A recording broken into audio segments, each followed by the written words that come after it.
Good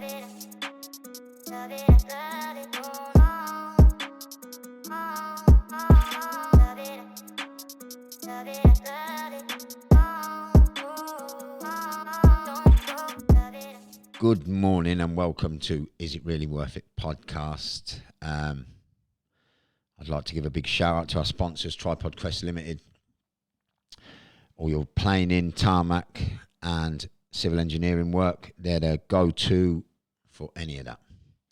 This morning, I've got a fascinating, motivating, inspiring lad on, Nathan Leeson. So I'm going to introduce you with your full name, Nathan. Nathan Angus Leeson. Yeah, don't tell anyone about Angus, though. We'll keep it quiet on this one, yeah? But how are you doing, my man? I'm good, Sean, thank you.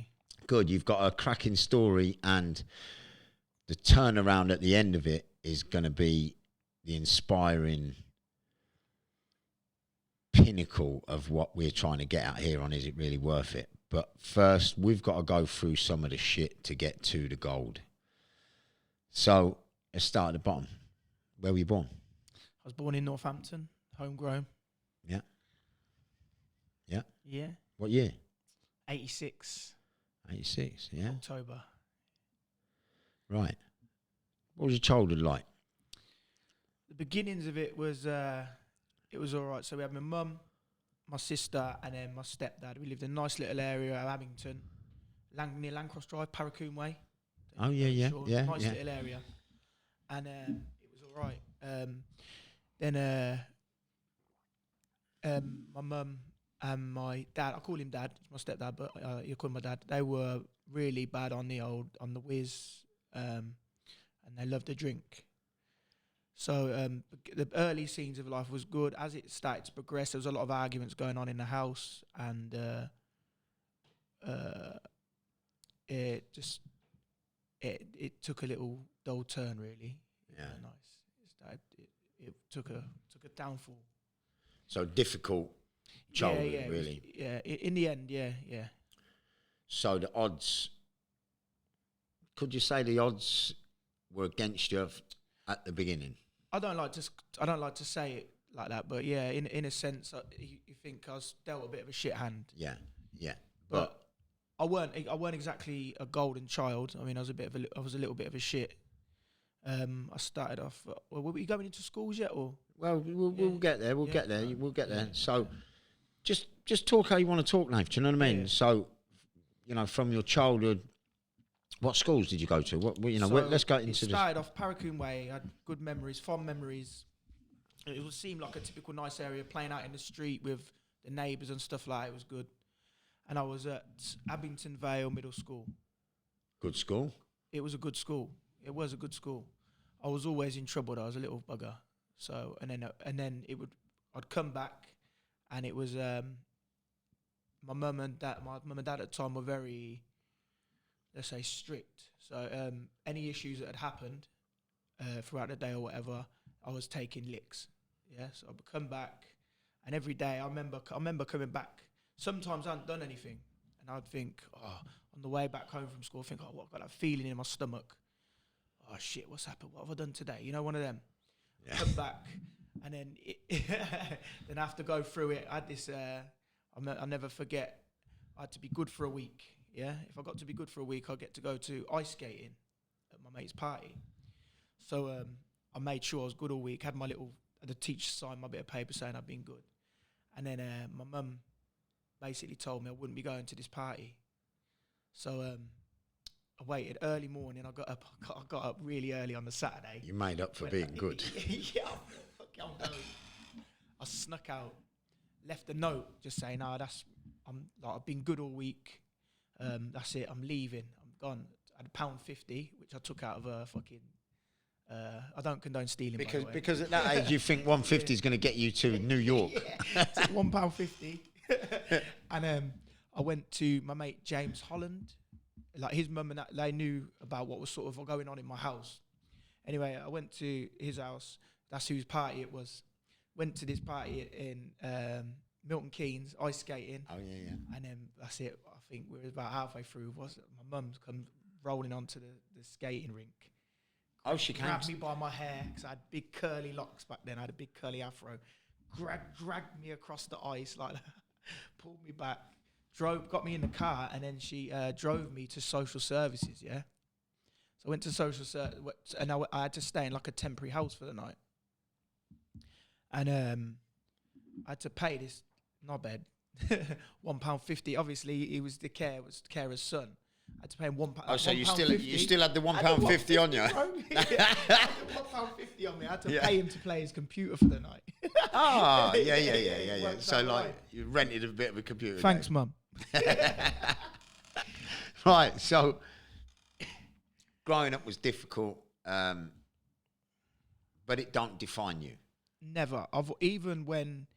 This is what even to now get on well with my mum and my dad. Now we had a time of like where we didn't talk for a bit. My mum especially, and then but I'll speak to them both now. Like I have to just say now she's turned her life around. She's completely teetotal, and she's a completely different woman now. Brilliant. And that just goes to show you can do it. It's in us. Like I've seen her go from bad and do well. I see her in a very bad place, and then I see her doing well now. So I am proud of my mum now. To be Brilliant. What was we just saying before that? Schools, it don't define us. Yeah, that's it. So this is one thing my dad always said. He was like, I don't understand how through all the shit you've ever been through, you always get a positive outlook. Everything, no matter what it has been, you've always look at the positive spin on anything. Yeah, but that's a credit to you, Nath, I think, in the respect that if you looked at it negatively, it could have dragged you even deeper than what you thought you were in anyway. So your schools. Now, I know you were a very talented fighter. When did you start your boxing? I didn't start boxing till I was 19 years old. I got my first fight when I was 20. So yeah, but I did prior to that though, with a guy called Junior Anderson. Yeah, I know Junior, good guy. I did kickboxing when I was littler. Like I went for about a year. So, and I remember that was good. Grove Road, he had a gym there. That's right. Yeah. Remember that gym? Next to the Swan and Helmet. Yeah. Fucking hell. Yeah, great gym. Yeah. Downstairs. Yeah, that's it. Yeah. Fucking hell. Yeah. Good little gym. That's way back. Wow. And a great little atmosphere in there. It was good, man. You went in and there was like a dragon on the wall. I remember it. I can picture these moments. It was mad. And then you had Greta.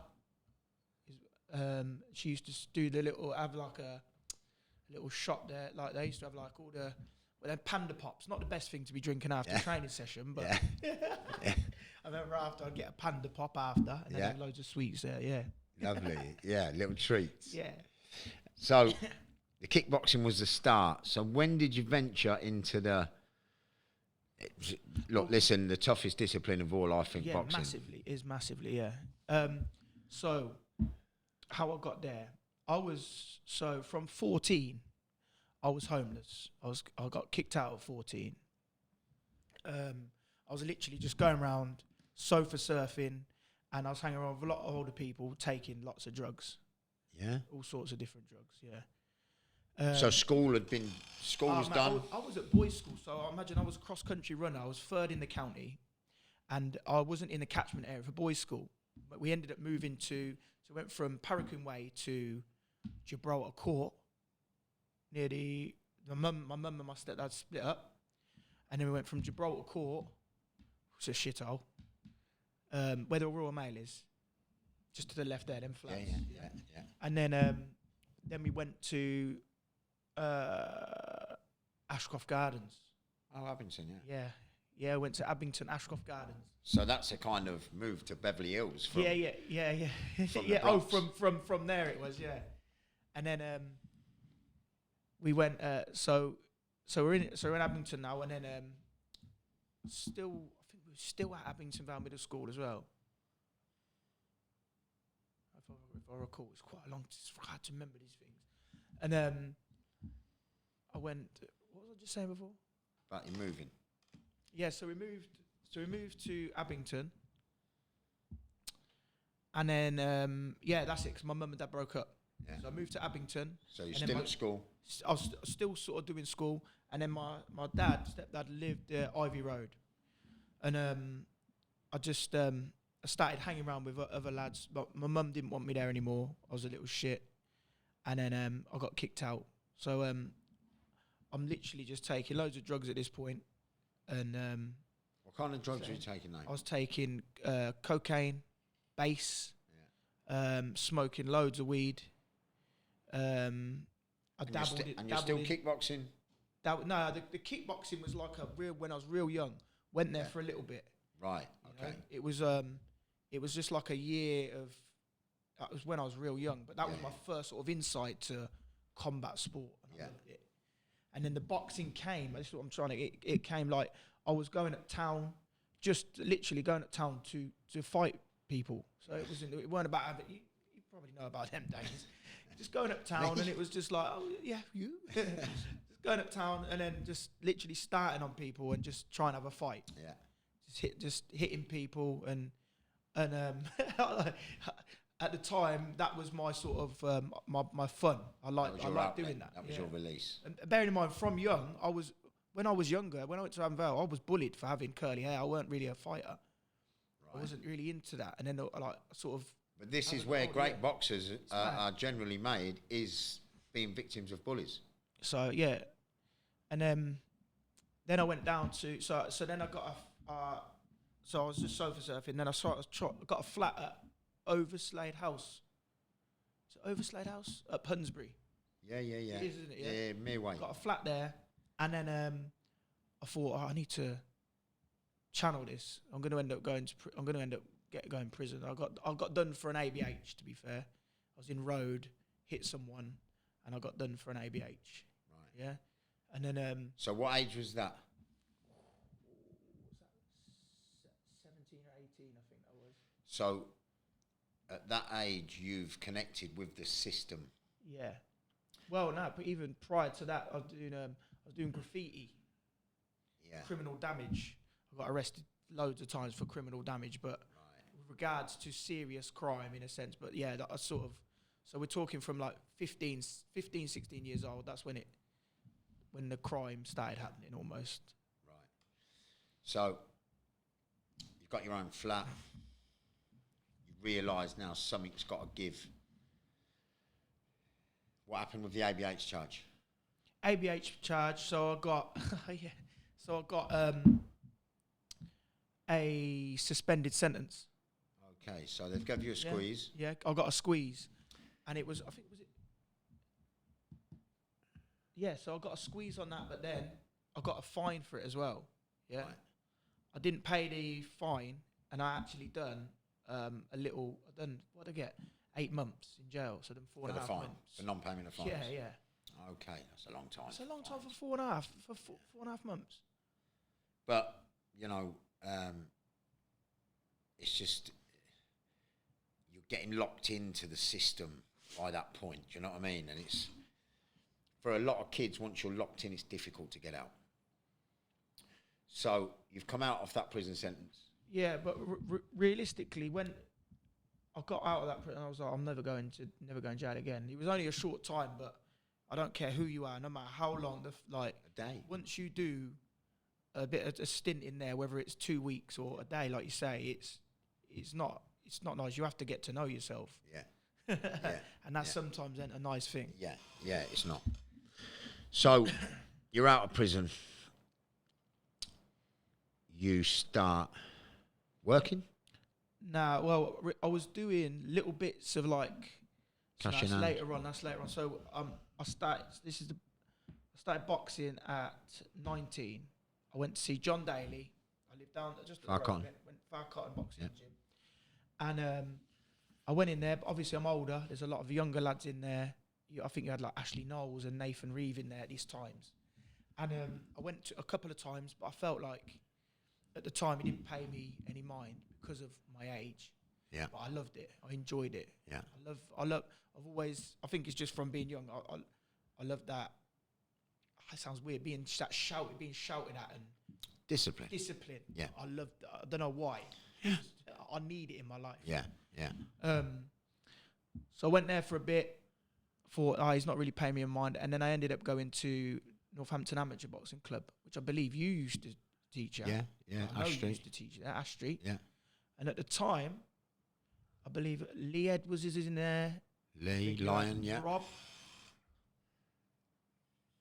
And no, Wayne weren't there yet. There was old Old Danny Kemp. Danny Kemp, legend. Wow. I can't believe he passed, you know. Yeah. I'm actually related to him. What a legend That's of the a man. maddest thing. What a fighter. Oh, mate. What a fighter. And Terry. Yeah, hotel. Yeah. Yeah, he's passed. So, you're boxing at NABC. Yeah. Remember your first fight? Before we even talk about the first fight, I want to talk about, I went to this boxing gym and I'm sparring with this guy, Rob Kelly. Oh, Yeah. Little rough. Little terrorist. So before I fought, I was there for a year. So I was 20 when I had my first fight.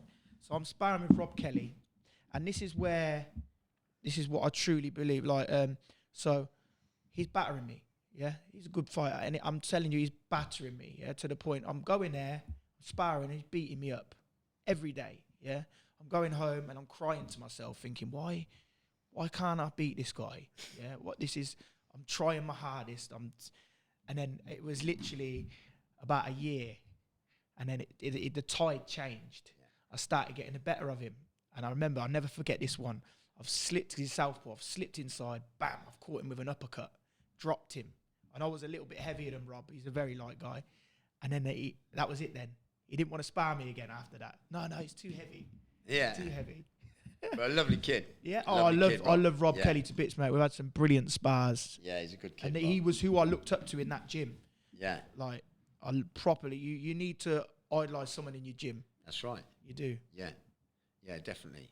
So, let's get to your first fight. You remember it? Oh, man, of course I remember that fight. Everything I'd ever learned or been told just went out the window. So you turned it into a fight? Yeah, I fought this tough Polish guy, man. And he literally, they were like, yeah, just box on your box. Because my skill is, I've never been a massive hitter. I can have a terror, but if I need to dig deep. But mine's pretty boxing, hit and don't get hit. And it was just went in and windmill. It was, not windmill, but it was a street just fight. throws. Yeah, it was street fights. There was no technical ability in it. It was just everything. I think you need, no matter who you are, I think you go in and that is just your first fight. Yeah, most kids do. You're tired before you even get in the ring because you're so nervous. Yeah. You've lost two. You've worked for 2 rounds before you get near the corner. But yeah, the first fight's always a memorable one. Was it a win? Yeah, it was a win. Yeah. Lovely. How did it go from there then? I had 9 wins on the bounce. Yeah, I won 9. And do you know what the maddest thing is? I remember my first fight, and then the 2 I sort of lost. The ones in between that you're winning all the way are not really memorable. It's weird. Yeah. You'd have thought, you remember these wins, but you. Well, the first fight's a benchmark fight. Yeah. That kind of raises your bar and sets where you want to be. But listen, we both know they don't always go that way. Nah. And once you get, I think, not complacent, but once you get kind of comfortable with the way your wins are going, you kind of like, look, listen, it's human nature. You just back off. You start to train like a champion instead of a challenger.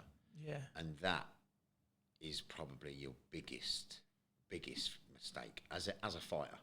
Yeah, it is. Always, the training should always be as a challenger. Definitely, fully agree with that. And I've been privy to that. That's been my thing's been not putting the effort into the training. The training is the fight before that. It's more important than the fight. Train hard and fight easy. Definitely. Yeah. So, your first loss, I know you won titles as an amateur. Yeah. And you had a Midlands vest, so, you know. My first loss was to a guy called Marcus French. Yeah. He actually, I saw him knock someone out cold while I was in prison on a Sky show for a title. Brilliant fight. Again, for me, I should have outboxed him. But I'm always going to say that because I'm a fighter. Yeah. But he won it. He won the fight.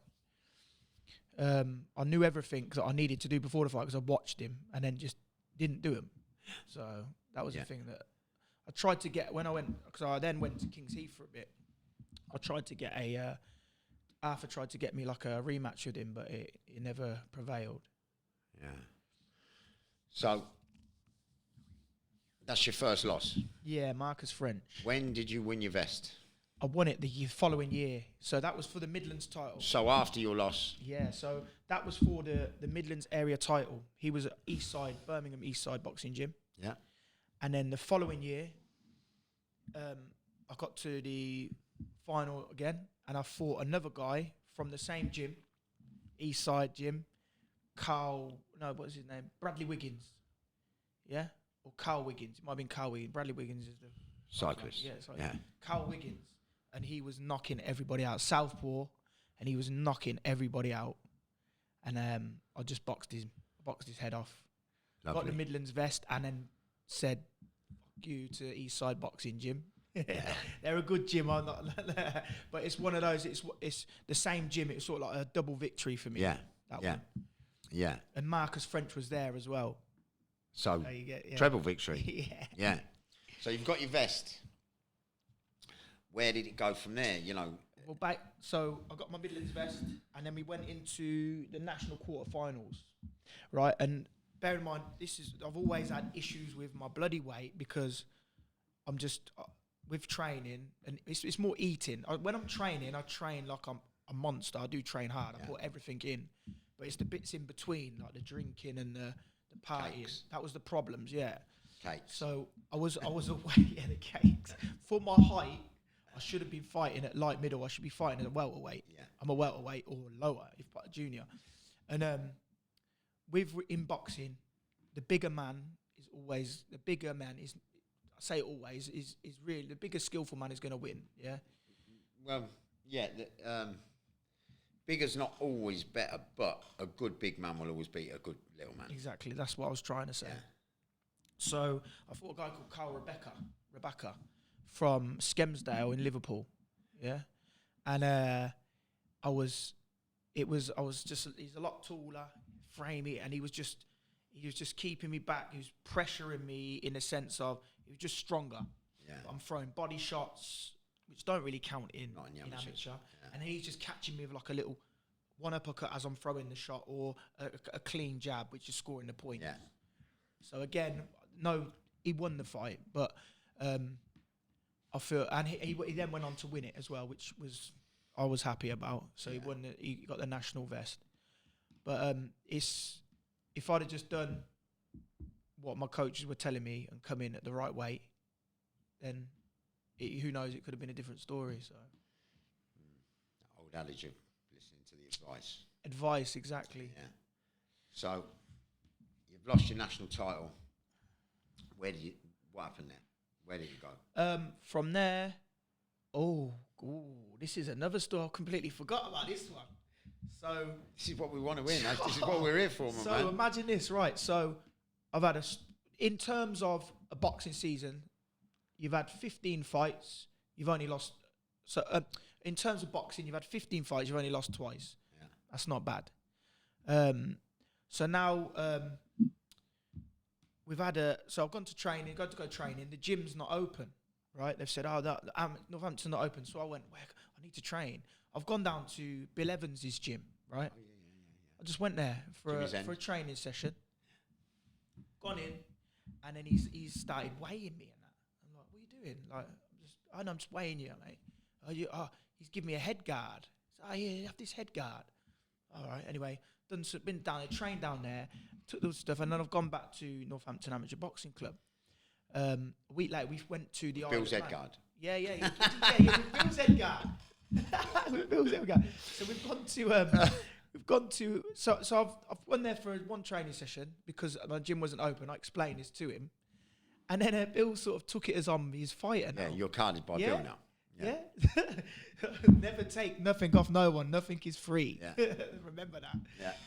Yeah. Especially in boxing. Especially in boxing. So anyway, we've got to a show now in Isle of Man, right? And I've gone, but there's no one representing me from Northampton Amateur. They couldn't come. Laff couldn't come. Laffy.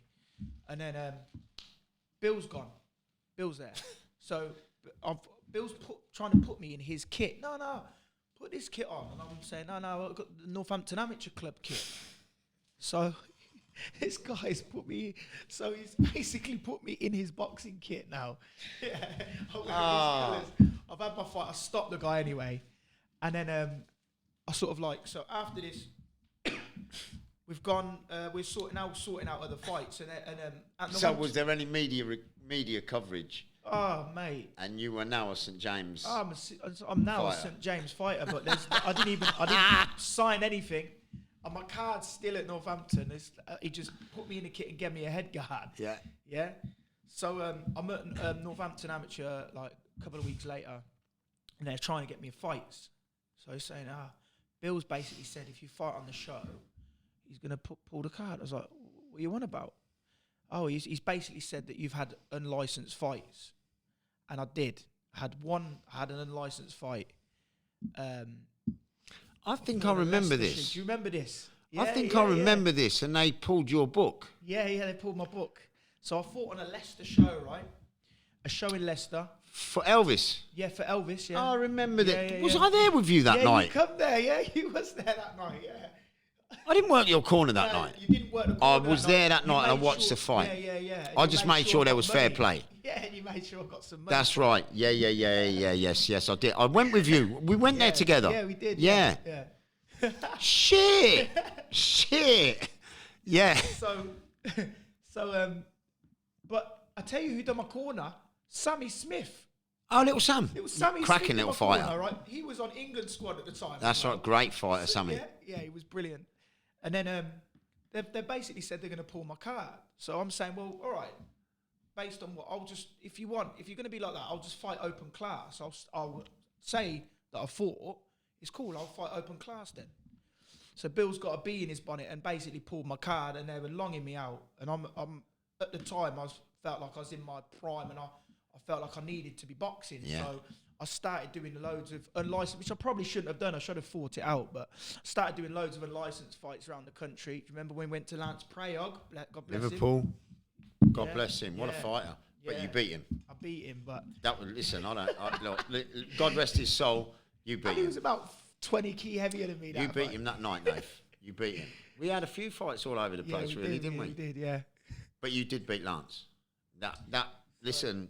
I'm happens, not even going there. We was on his manor. We went up there and we done a number on him. Yeah, that was good. Yeah, that was a good night. So I'll never forget. I was in the changing room, right?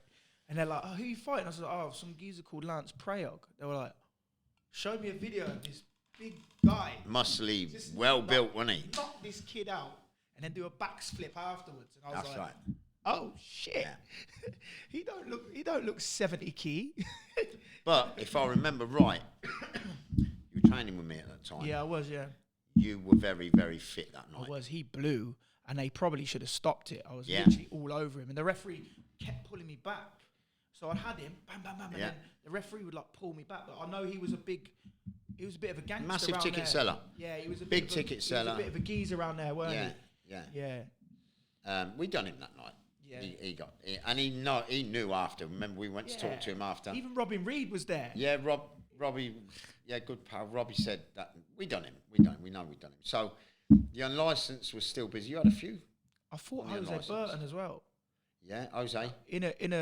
So he just left the England squad. I think he was doing something for. He was about to turn up pro, but then they had this in Manchester. It was a prize fighter, like an unlicensed prize fighter. So we're all there, and they're like, "Oh, well, for the EBF, I think, wasn't it?" Yeah, EBF it was. Yeah, and they were like, "Yeah, Jose Burton's in this," and I'm like, "I don't even know who this guy was," and everyone else was like, "Oh my god, not Jose Burton." Like, who's Jose Burton? Like, well, that's Tyson Fury's cousin. I was like, all right, yeah, he was on the England squad for Anthony Gogo. I was like, oh shit. Yeah. Who do I get in the first round of this fucking tournament? Jose Burton. But it was very close. It was close, man. He couldn't hit me. Well, he did hit me, but he found it difficult. Yeah. But he ended up winning the tournament. Yeah. What a fighter he is. And he knocks everyone out as well. Well, he was knocking everyone out, wasn't he?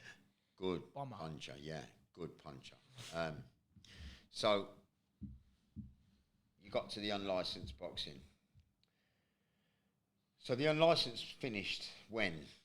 When I went to a thing called Queensbury League. Oh, I remember the Queensbury. Yeah, you had a couple of fights on the Queensbury. So I went into the old Queensbury League fighting, and my first fight then, again, against their top boy. So I just went up and done a show. I was never really, so I would just turn to these places not fit. I'd just turn up, and then I'd done a sparring session. They went, we want to fight Gareth you'd left Gardner. my gym by that point. Yeah, and I am going to say, I will say this, Nathan. Yeah. I wouldn't have let you near them places if you weren't fit. You were always fit with me. That's true. But yeah, go on, Queensbury. So then they basically said, do I want to fight Gareth Gardner straight away for the British title? And everyone knows, like, that's their local sort of platform. He's a local hero. So I'm just baby food for him, is what they want. What they thought. Food. Yeah, it's what they thought. I went in there, and I'm not being. If you watch the fight, I beat him. Yeah. I beat him. Yeah. Outbox him, and they gave him the win. Yeah. But I did stay on there. I won the British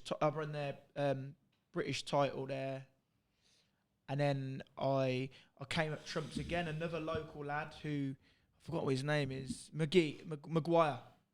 Yeah. Another decent amateur lad, and I beat him more convincingly, and they gave it as a draw. So at that point, I had like 7 fights for them, and I lost one. And then after the draw for them, I fell out of love with boxing. Really, I thought, what do you need to do? Sometimes it's like I've clearly beat him, and it upset me. And then is when I turned to, I want to make money. Yeah, I wanted to make some money. Yeah. So how did you go about making money? Selling drugs. Right. Yeah. So you've came to a crossroads. The boxing's finished. From my point of view, when there was no routine discipline in my life, that's when I started fucking up. So I'm going to assume the same happened for you. Yeah, no routine discipline, no goals. 100%. That is what drives me, is the goals. Yeah. Targets, goals, whatever you want to call them. When we haven't got them as fighters, Nath, it seems to just kind of build a negative energy where you think, well, fuck it, I'm going to go down the short-term route. It's quick money. Try and make whatever we can. And we know now it's not the way. No, we know now this is so not the way. You know, the money you earn, the times you have are just flash in the pans. You could have worked a McDonald's job for the time you spent in jail for that crime that got you that 10, 15 grand. Yeah. For the years you wasted, you could have just worked a 9 to 5 and earned more than that money anyway. And had a great life. Yeah. And had a great life. Really, what are you doing with that 10, 15 when you get it? It's gone. Fucking it up It's gone. So you've gone to crime, but even though you're hustling and that, and you're doing bits and bobs in the crime, the hunger for the fighting is still there. Yeah. So, you know, there's a kind of procession, really. A lot of fighters, there's a route a lot of fighters go down of when all the avenues seem, so you've been pissed off with the Queensbury because of the robberies. You've been shut out by the ABAs, the amateurs. Looking for the next. You're looking for the next platform of discipline to shape your life again, and you chose bare knuckle. Yeah. Do you know what? As well, may I add before we crack on, I did work as an industrial roofer and roofing in little spouts in between whilst I was boxing. I remember you working as doing bits and bobs as a roofer. And then it's just like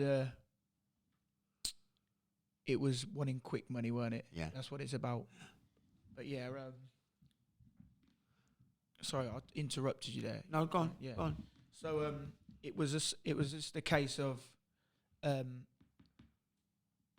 so how do I say this? So yeah, with regards to I need structure in my life. Yeah. So I'm at these times now. So I've gone from living with a missus, and the kids and that, going to doing my job, fighting on these shows. Then it's sort of spiraled now. So I've stopped the Queensbury. I've started selling drugs. What comes with it? Women. Yeah. So your relationships break down. Relationship breakdown, and then I'm going back now. I've got a place. I've got sort of like a place, but it's just a little party house, you know. Yeah. And that's when things just went south. Then. Yeah. Because it's not real. Nah. Not real. It's just, you know. That money's not real either. It's not real. No. None of it's real. This is what these young kids don't seem to. It looks real. From the outside, it looks real. There's an actual bit of paper. But the lifestyle, what comes with it's not real. It's not a positive. It's just everything about. Every avenue to it and from it is just a shit avenue. I've noticed now, since I've been around like-minded people, yeah, where everything bad that could possibly happen back then when I was selling drugs would happen. Everything bad. Like, there was no good ever come from it. Every avenue to it and from it. It's bad. Yeah. It's shit. But the BKB was pretty successful for you, Nath. Yeah, man, it was good. You know, a lot of people would say, wow, it's fucking horrific. You know, there's no gloves. It's just a blood and gut fest. But executed correctly and sensibly, it's the oldest spectacle known to man. It is. You know, Definitely. This goes back to the beginning of time. Man against man, knuckle against knuckle. But from your boxing stock and your ability in the boxing, I'm going to put it out there and say it kind of gave you a bit of a head start with most of the other lads on the BKB. At that time, definitely, yeah. Yeah. They were just literally just brawlers. So you got into the BKB when the BKB was first exploding. Yeah. Right. Just started. So all of the lads in it, there was one, Jimmy Sweeney. Yeah. Probably. The only one that realistically was a technical boxer. Yeah. Yeah, and he can fucking punch as well. But then you had like your likes of your Scott Midgeleys, your McCrory's. These guys. What's his name? The boy he fought against Hansa Stone. Roberto Duran. He done like a little thingy with exhibition. Him. The Bull from Leicester Bull. Do you remember him? What's his name? Steve. All these BKB fans are going to be like, you forgot him. Not Conception. Nah, not Conception. That's another story, isn't it? Yeah. Martin is, yeah. But at the time, they weren't really technical boxers, so I was having a field day.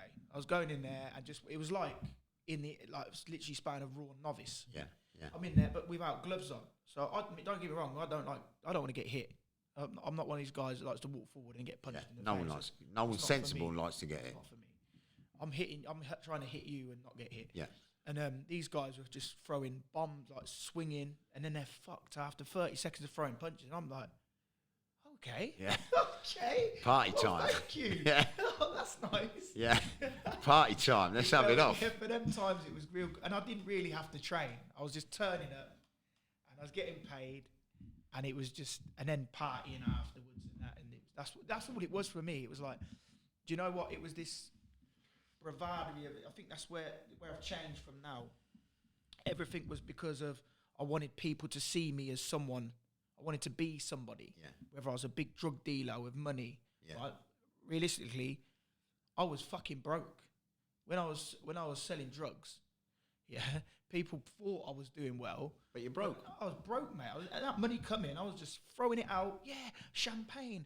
I'd spend my last, spending fucking like £400-500 on bottles and shit like that. Yeah. And it's like, what?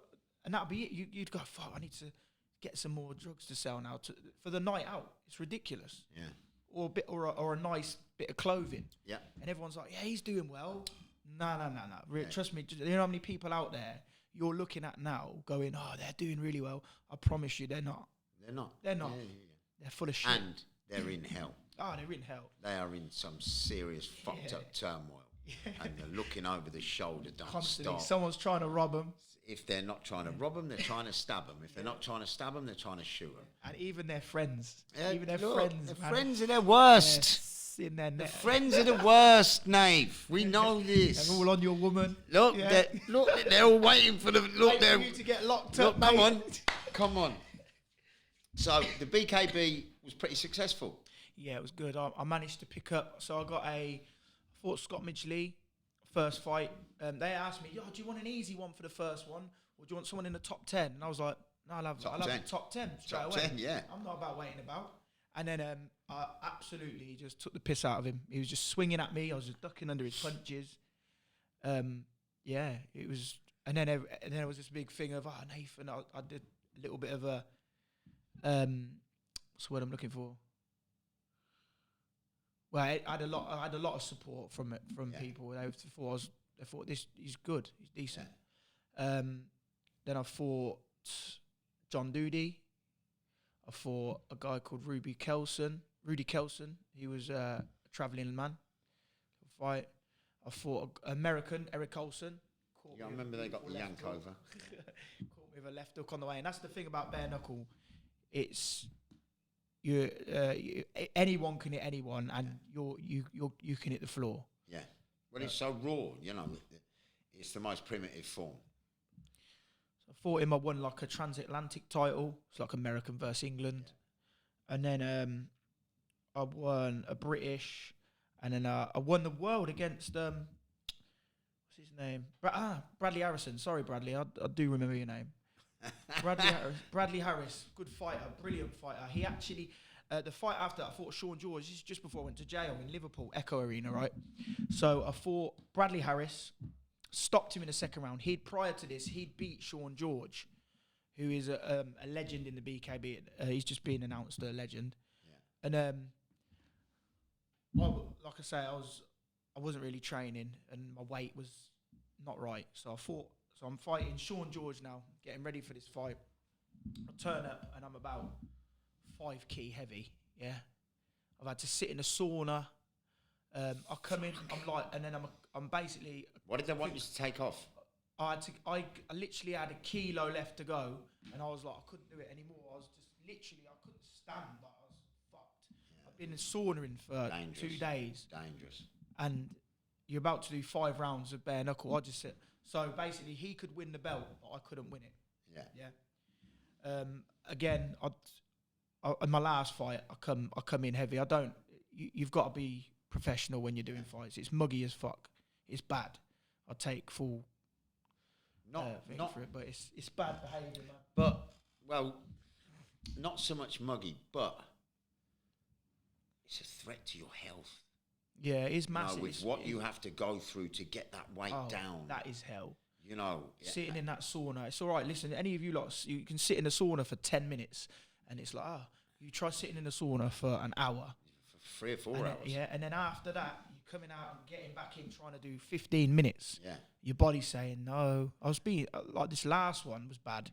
I was being sick outside. I had nothing in me because I hadn't eaten for 2 days. Yeah. So... How did the fight go? Against Sean George, again, I believe I won the fight. A lot of people do, but I believe that because I kept disrespecting and coming in heavy, they gave it as a draw. Yeah. And then a couple of months after that is when I went to jail. So I was meant to be rematching him in January. Right, but okay. We're going to rewind a little bit here now. So, in the middle of your BKB work, you're still hustling. Yeah. Right, so let's get to why you went to prison. Okay. What happened and how did it come about? Right, so I'm selling, I'm not a massive, but I'm selling cocaine. Yeah. Selling cocaine. Shot in little shots. I'm also hanging around with lads. I mean, they're moving little bits of dark and light heroin and crack.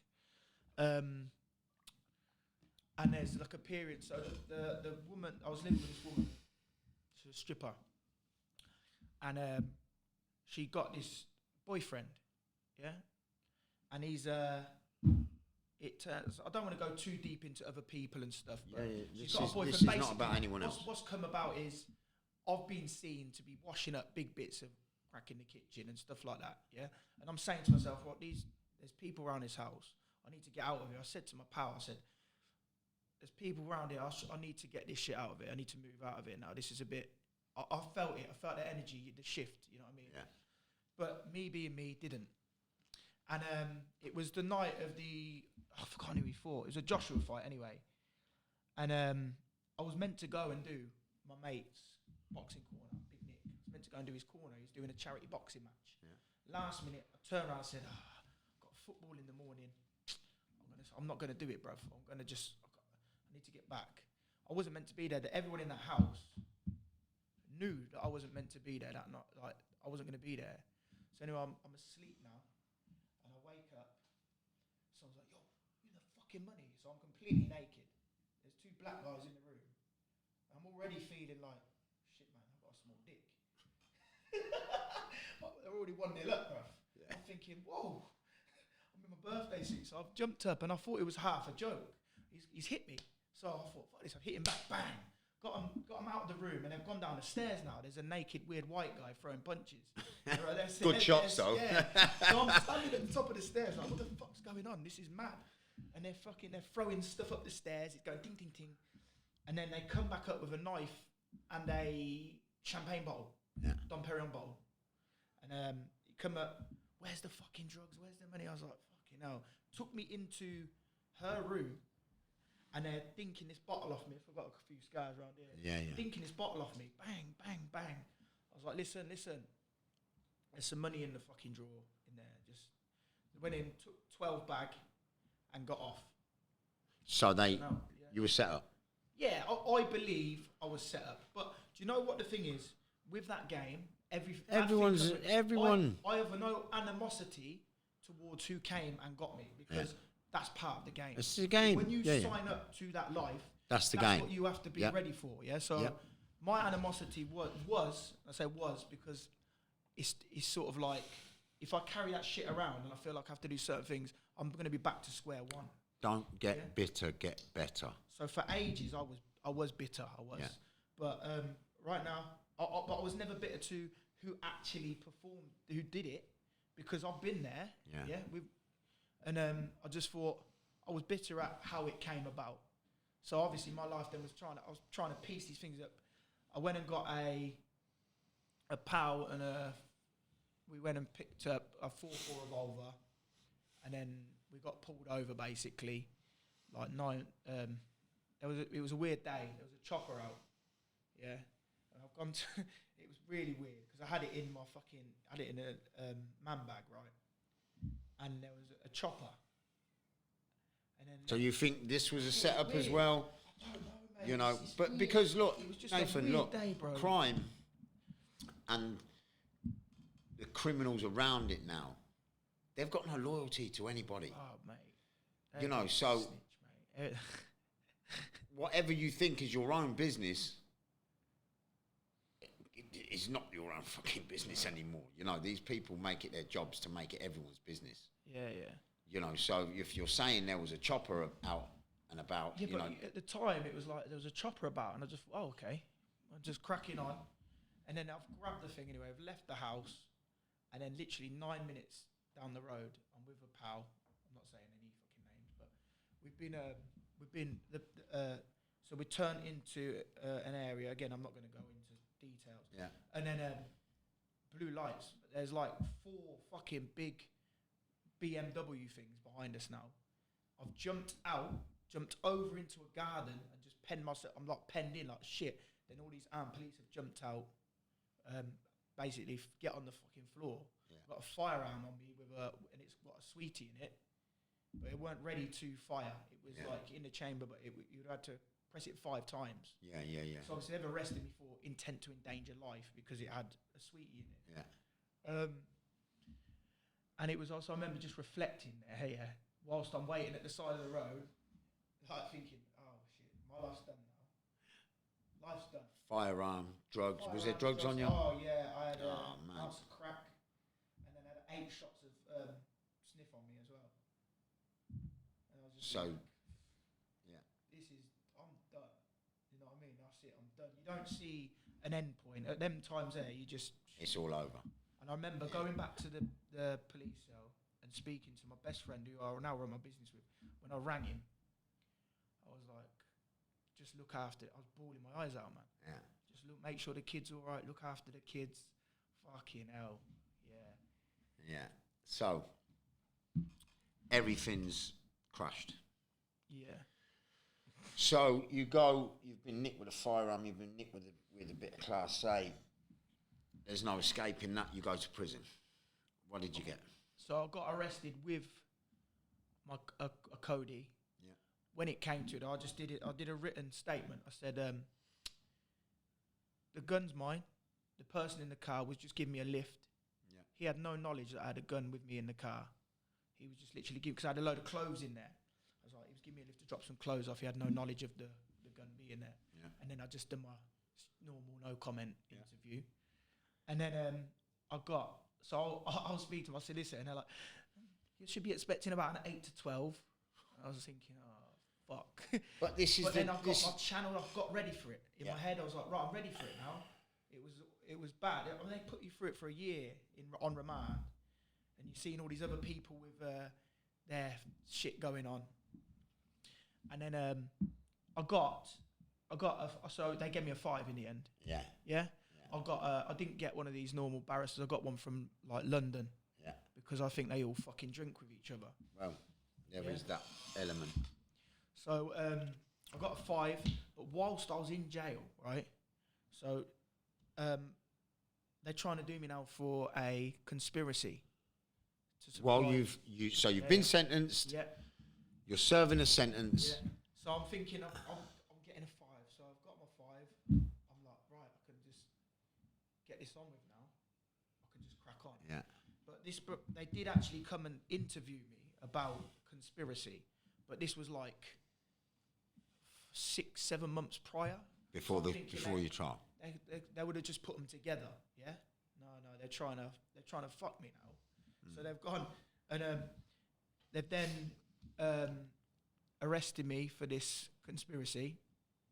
But when I've gone down to court, I'm going to use my normal barrister, my normal solicitor, who I paid to use. They're saying, "Oh no, sorry, we can't get hold of him, but we can give you a duty solicitor." I was like, "No, it's cool. I'll stay here until he comes." No, it'll be quicker. We'll just get you a duty solicitor. We'll just get it done now. I was like, "No."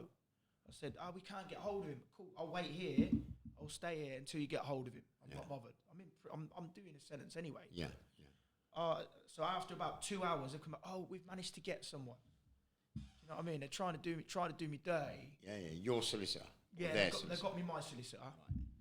Right. And it's basically they're trying to do me for a conspiracy now. So I'm caught up in a conspiracy that's been going on whilst I was in jail, as it were. Yeah.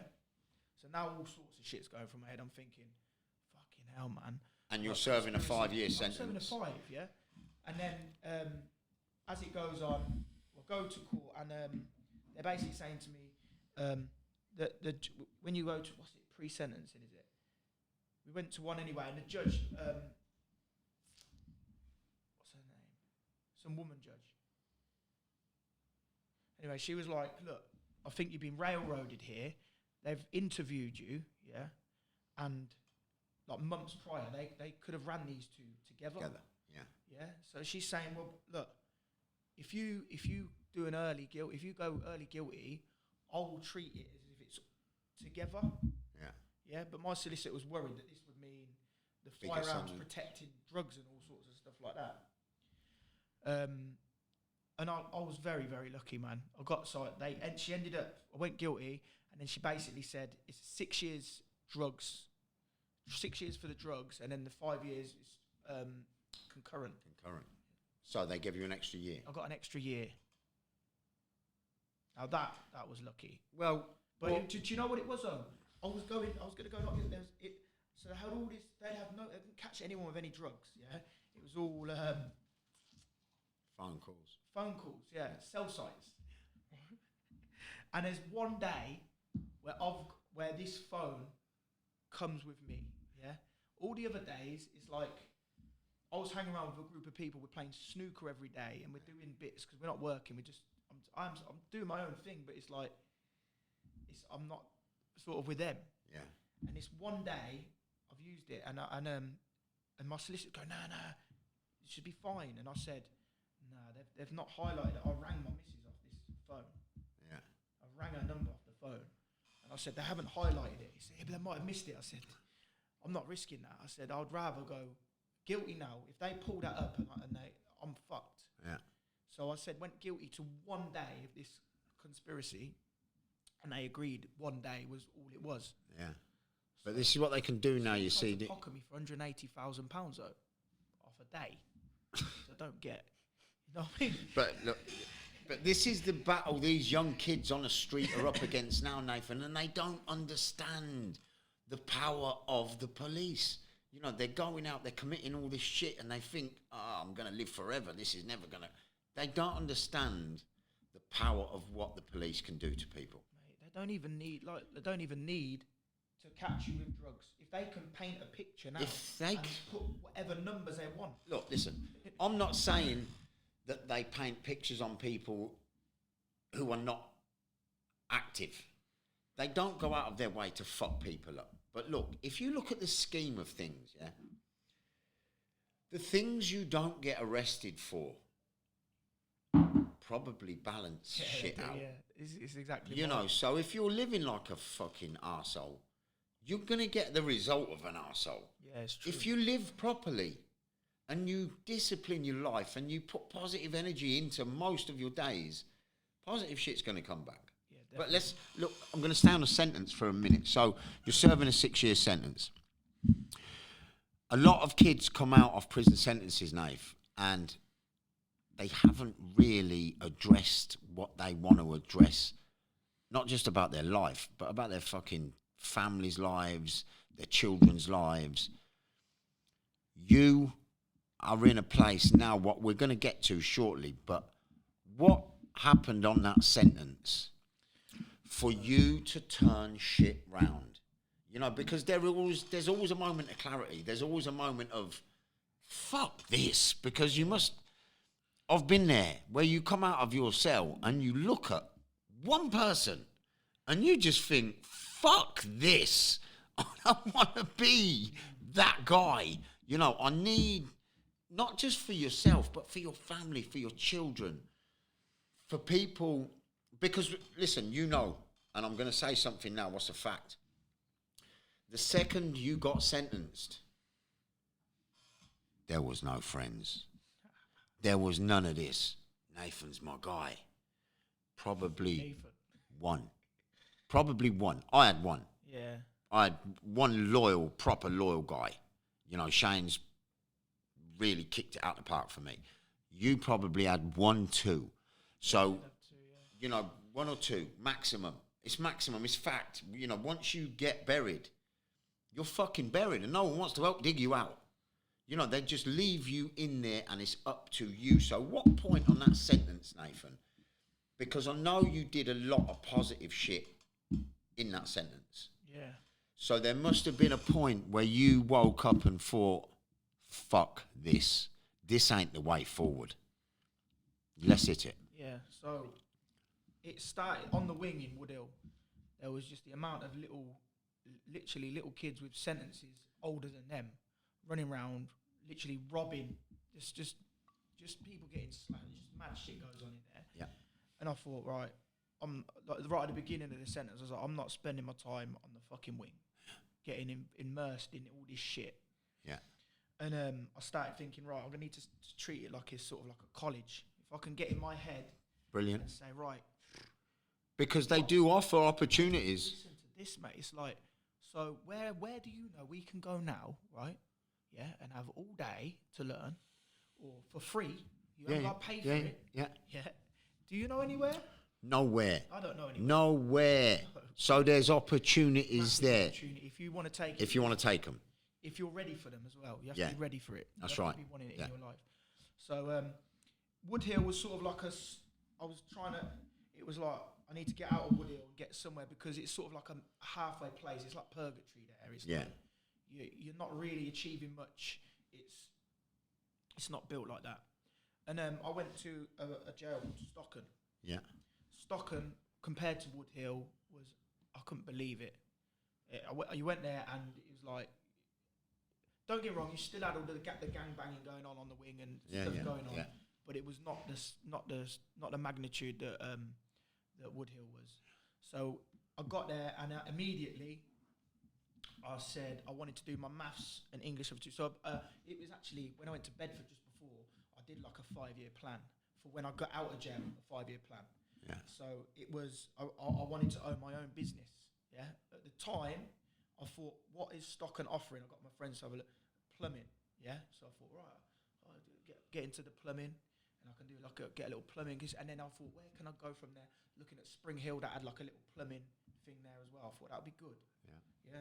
So I thought, what do I need to get there? The little steps. I have to make steps, like your goals you were talking about little earlier. goals, The end goal is there, but I can't have that straight away. And that was the biggest lesson in prison, was learning that you can't fucking have stuff straight away. Like even if you wanted your property, you had to put an application in. There's a process. There's a process. Yeah. And it sort of helps. It does help in a sense of you're in a massive long queue. Yeah. You can't have what you want when you want it. Them drug dealing antics don't work in there. You've got to take it step by step. Yeah. So I basically said, what do I need? So that's where I want to be. What do I need to get there? I need my level 2 maths and English because I flunked out of school, didn't I? Yeah. Yeah. What else do I need? Well, I'm gonna need. I need the plumbing level 2. I need that. Without that, I can't own my own business. Yeah. So in Birmingham again, I could not progress really there. It was just a holding place. When I got to Stocken is when it all started. I got straight onto my plumbing level 2. Yeah. Past that, and then I helped mentor there because I thought if I'm around it, I'll be doing it every day. You can learn stuff and not be there. Sinks in a whole lot deeper. You're not gonna. You've learned it, but you haven't. Yeah. Learned it. Yeah. So I got on there. Before that, because there was a waiting list, I'd done the 6 months gym course, so I could teach kettlebells, spin class, all that, because I love sport and stuff. Yeah. So, but I knew I wasn't going to go into sports. It was just a stopgap. Yeah. Learn knowledge. Went on to these plumbing level 2, and that took me. So that 6-month gym course and the plumbing level 2 took me up to just before COVID, basically. I was about to I got shipped out to Spring Hill. Spring Hill, yeah. And then in Spring Hill, the plumbing thing wasn't available. So I thought, what else can I do? I done my carpentry. Yeah. The carpentry level 2. Yeah, so I done my carpentry. I took, in that whole 3 years I was away, I probably learned more than the fucking 28 years or whatever. Well, I'm not even doing that. But you know, from because you wanted to, Nath. I wanted to. You wanted the change. You wanted the reality of life. Do you know what I mean? Because all of this crime is not fucking real. It's just bullshit. From what I've looked back on my own life now, personally, it's all funny. You know, it's just. It's a waste. It's a fucking waste of life. So you've educated yourself because you've wanted to, but you've got into music as well. I learned to play the guitar. So there was a lifer in there, and he'd let me borrow his guitar every Friday for a couple of days. So I started I wrote a couple of my own songs and stuff. So I learned to play the guitar. But they were pretty good. They were all right. Pretty good fucking tracks. They're pretty cool tracks, Nate. I've seen them. I've heard them. They're pretty cool tracks. Yeah, thank you. But you know, so every kind of angle of your life in the prison, you've made positive.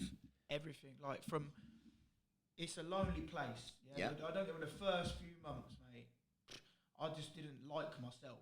You know, when you're sitting reflecting, you're looking at the bad shit you've done, and you think, I'm an arsehole. Yeah.